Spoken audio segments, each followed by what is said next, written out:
Alright guys, today I'm going to be talking about Skyrim, Oblivion, and my thoughts on the Elder Scrolls Online.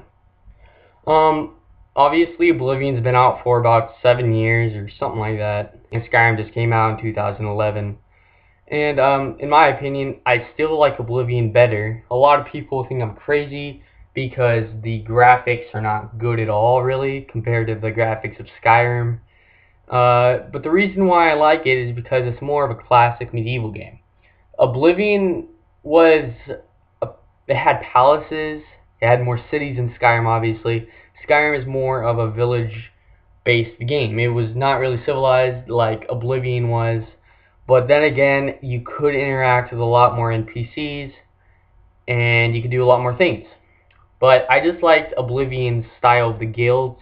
The Thieves Guild was a lot more um, secret, which made sense. Why would the Thieves Guild be out in the open? Why would the guards know about it so well? The only thing that they knew about the Thieves Guild in Oblivion was the Great Fox, and that was just a myth, which is exactly what I like about Oblivion. The Dark Brotherhood is also obviously known in Oblivion, but then again, it's assassins, so why wouldn't they be known? In Skyrim, they weren't really talking about it too much. They were only saying that if you murder somebody, supposedly someone would give you a note or something like that. It was not anything really serious in Skyrim until you obviously came around, which didn't make any sense. Why one man changed everything, and the Dark Brotherhood wasn't really even a guild. It wasn't even like real serious. Assassins Guild or anything. They just assassinated for people. They weren't really assassinating for the Night Mother or anything like they were in Oblivion. And I just liked Oblivion's storyline better than Skyrim's. You know, in Oblivion, they were praising you for saving the world, and I guess in Skyrim for killing a dragon, the Alduin or whatever, I guess you didn't get any praise for that. And I mean, they could make Skyrim co-op, but I don't see that happening. I mean, after how long they've been out, it just wouldn't make any sense.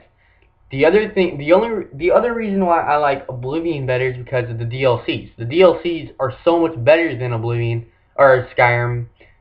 The only reason why I think that is because of Shivering Isles. Shivering Isles was by far the best DLC I've ever bought for a game. It has so many things. It's as big as Oblivion if you look at the quests and the detail of the DLC. And Skyrim, all they had was Dawnguard, which I think Dawnguard is a really stupid DLC for them to add. I was like really excited for the DLC to come out, and once I heard about it, was about vampires and werewolves and stuff like that, and I was like, Twilight, really? And I mean, yeah, I like Dawnguard because of like the knights and stuff, but nothing as close as Shivering Isles. And the other thing was Dragonborn. I was happy to go back to the part of Morrowind. It's just the DLC was not as big as everybody thought it was going to be. In my opinion, I think it was just a quick, easy DLC for them to get money from. I just don't think that they made the right choice on making only 3 DLCs.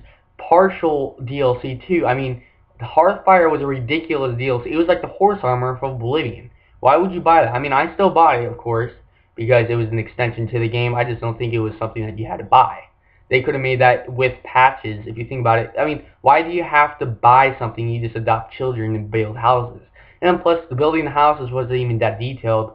And, it was already pre-built, if you looked at it, because all you did was add stuff. You didn't really get to build it yourself. I mean, I can understand why they did that, but I just don't think don't think that was the right move by Bethesda. I was really upset whenever they just said that they were going to stop it. 2.5 DLCs isn't enough for me. I bet it's not enough for a lot of people. But then they came out with the Elder Scrolls Online. They just now announced it for the PS4 and the Xbox One about 2 weeks ago or something like that. And I was really happy.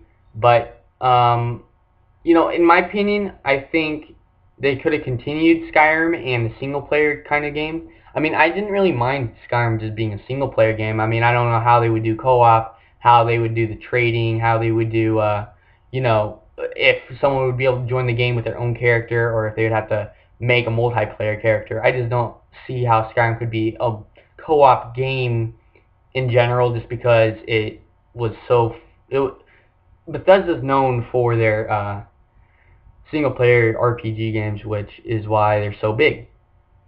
And obviously, Elder Scrolls Online is going to be big, but you know, they could have waited a little bit on it. 2 years after it was made, I just was not expecting it at all. Hopefully it's not going to be like a World of Warcraft. I do not like World of Warcraft at all, but we'll see how it is. But thank you for watching my video. Please rate and subscribe, and thank you. Have a nice day.